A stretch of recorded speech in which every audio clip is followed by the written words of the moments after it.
I think there's no scientist who can deny the fact that at 7 billion population right now, and the way we're set to populate the Earth in the next half a century ahead, our planet is unsustainable. I think I call that a no-brainer. Planet's kind of sending us a message. Actually, the planet has been sending us a message, the amount of natural disasters that are increasing in the past few decades, in the abnormal weather patterns in the past few decades. It is just now that with the arrival of a virus, that there's been a collective awakening that, oh wait, this is really a message from the planet asking us to slow down. We didn't believe that we could slow down the carbon dioxide production and flights going around the world, and guess what? We did. From a recent reading, it was about 5 to 6% drop in CO2 emissions worldwide. With Corona, we've only dropped about 5 to 6%, which is a really small drop. What we're forgetting is the impacts of the virus in the long term, in terms of the benefit it's going to give to mankind.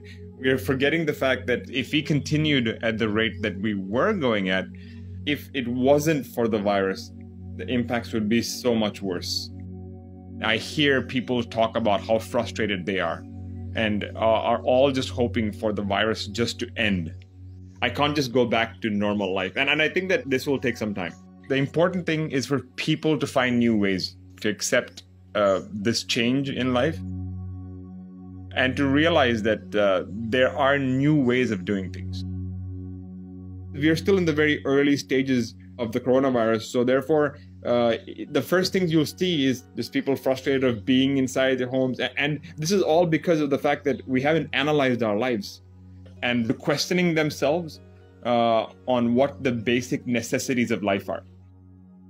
To some extent, I still believe in Maslow's hierarchy of needs kind of thing. You need to ensure the basics. And I've seen a much bigger trend, like people growing their own food, whether that's growing your own food in your house, in little cups, or in your backyard, in your garden. The only thing you can actually come back to is food, because that ensures my survival. Of the 4 pillars of sustainability, we take water for granted. Energy is taken for granted. Construction of shelters, which is the 3rd pillar of sustainability, is taken for granted because you never thought about the side of a mountain that was blown up to bits and then transported to your house to build that. It's already done. So the only pillar of sustainability that you're looking at actually is food, because that's the only one that you think that is at risk. It's become very quiet at OurLand. It's completely peaceful. Everything kind of hit ground zero. We had no cost of water. We had no cost of electricity, which we never had in the first place. We were still building our mud house at that point, so we had to finish that up. The food was the main thing that we had to work upon. We had not focused on the pillar of food. Stabilizing OurLand was key because we had just enough running money for 3 or 4 months. We've started getting animal activity. Main difference being the fact that there's lesser cars on the road. Animals now crossing over the road with ease to access the river.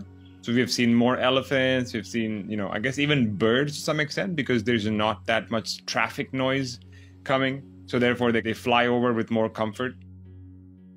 Because you got so much time on your hands, suddenly nature looks more attractive. You kind of have some time to just look at nature and you're like, oh, starting to focus on the smaller details, the everyday details of like the beauty of life.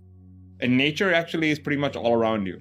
Right? It's there in every nook and corner. It's there in the little jumping spider that comes to your house, or the ants in your house. Connecting just to the plants at home. A lot of people are doing a lot of gardening. These are all living beings living in sync with us. So I think that is a very key element, which is connecting to just whatever is around you. I think in these tough times, it's really important that you help as many people as you can right now, create that network, realize the people that you really like, and bring them into your life. We haven't really analyzed what's going on in our lives until the coronavirus hit us. So we were either in unhealthy relationships, doing the things we actually absolutely hated to do. All these things are now being questioned. This is the time maybe to step back and create a sense of community, reconnect to the people that really matter. Community work for me means catching more snakes, all kinds of snakes that have popped up in people's houses, which were always there. just that now people see them because they're at home more. I've also been asked to rescue a monkey recently, so we're working out the details on that. I want to just send out a message to people that just spend some time in the underlying beauty of nature. Not just, life might be a very big thing to say, find the beauty in life, because your life might not exactly be very beautiful right now, but you can send your spirit out. You can send your soul out. You can send your mind out by just looking out the window. It is proven that people are calmer in nature. There is proof that when we see green, our endorphin levels, our dopamine levels are increasing by just spending hours in nature. Find the underlying beauty in nature. Just whatever it is, just step outside, just take a look.